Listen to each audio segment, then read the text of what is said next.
So, the long-awaited Doctor Who Series 12 trailer dropped. Oh my god, I'm doing a Doctor Who video again. Promised myself I would not keep doing this. But hey, my curiosity certainly does get the better of me sometimes.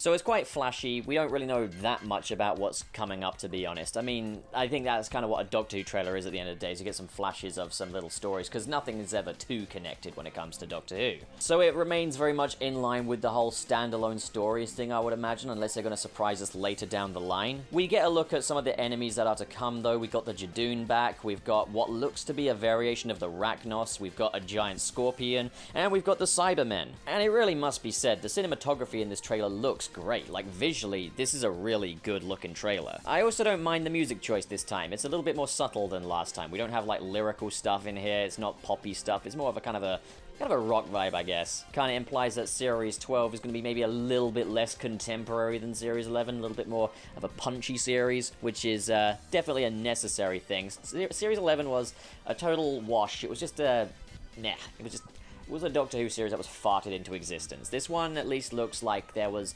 a lot of attempt to make this big and bold and epic. The thing is, music aside, I still think this trailer is better if it's muted. I'm sorry, I've got to be that guy here. There's no way of saying this without sounding like a bit of a brat, but I still can't get behind this faux working class vibe that Chris Chibnall is really going for in regard to the dialogue of the Doctor and the companions this time. I don't like the dialogue, and am I the only one that still has a bit of a problem with Jodie's accent? I know that Jodie Whittaker as a person does speak with an accent, but I think when you apply that accent to Doctor Who dialogue, and then you kind of go so thick with the whole me and my mates thing, it does start to grate, and it was grating on me in Series 11, it's grating on me in this trailer, and I'm sure it's going to grate on me in the show, because it does go to show that the dialogue is still very much what we've come to expect. There's kind of this bit where the 13th Doctor's like, oh, something's coming for me, and then I think Yaz says, let it come for you,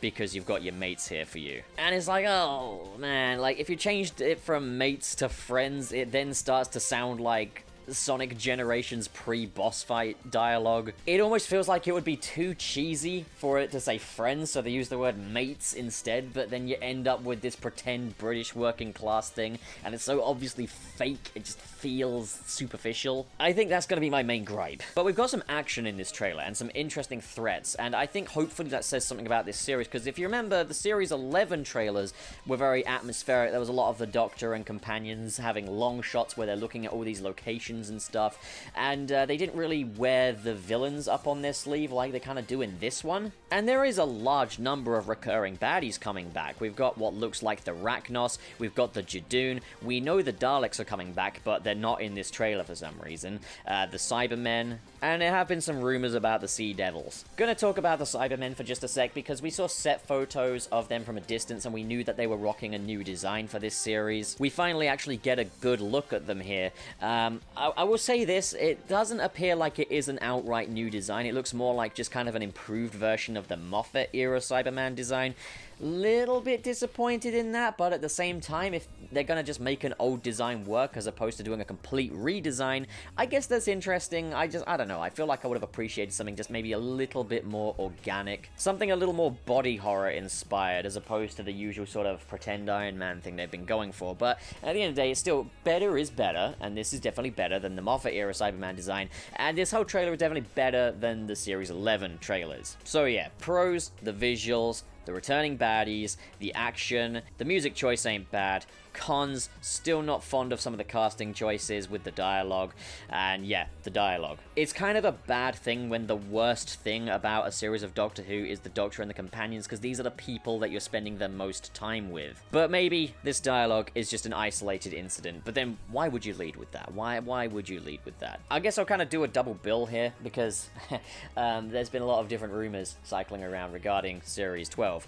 Chris Chibnall has kind of promised that Series 12 Episode 1 1 will be the biggest episode in the show's history, that I just think is lead right to hyperbole, personally. And I'm not reading into this, but there have been rumors swirling around that basically this episode is going to deny that William Hartnell was the first Doctor Who, and that there were 12 female doctors before him. Now, that idea I don't like. That's a dumb idea, but it's also pretty obviously fake. That really sounds like the kind of thing the fandom menace would cook up as like a rumor, pretend it's a real thing, and then use it as an excuse to get angry and incite more anger in people. Just as much as like the rumor that the Jodie Whittaker Doctor would be meeting the 10th David Tennant Doctor in this series and should lecture him on toxic masculinity. And if you look at the wording of the original rumor, it says a cucked 10th Doctor gets lectured by Jodie Whittaker on toxic masculinity. I think that's a satire, but some people will just do anything to get angry. Chris Chibnall has since dismissed rumors as BS, and that's got other YouTubers upset about the fact that he swore. Oh my god.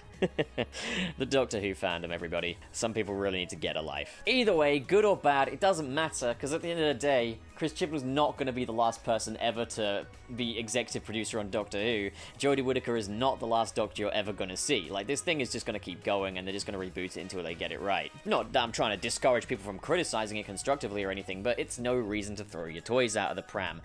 Get a life. Anyway, what do you guys think? Comment below and discuss, and as always, if you enjoyed this video and you want to see more like it, don't forget to hit subscribe, hit the like button, and in the description below are links to my Patreon and my Discord. Thank you so much for watching, guys. Have a great day, and stay the heck away from my property. Oh, hey gang, look at this! Channel Goat is back. But he's got bad news. His computer was hacked by the Adzinco gang, and they leaked his private information. And now his goat cojones are there for everybody to see. Ah man, that's quite a predicament you got there, Channel Goat. And the thing is, you're not the only one.